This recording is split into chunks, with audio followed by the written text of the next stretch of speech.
I'm gonna teach you how to perfect the plank.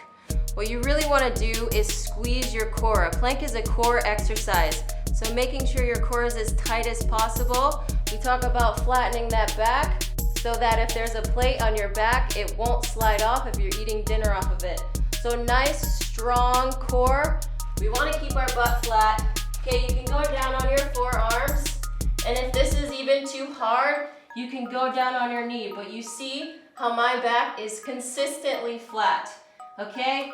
Strong quads, strong core, strong shoulders. If you wanna stand up with your hands, everything moves nice and slow, and everything in my arms, in my core, and my legs are tight.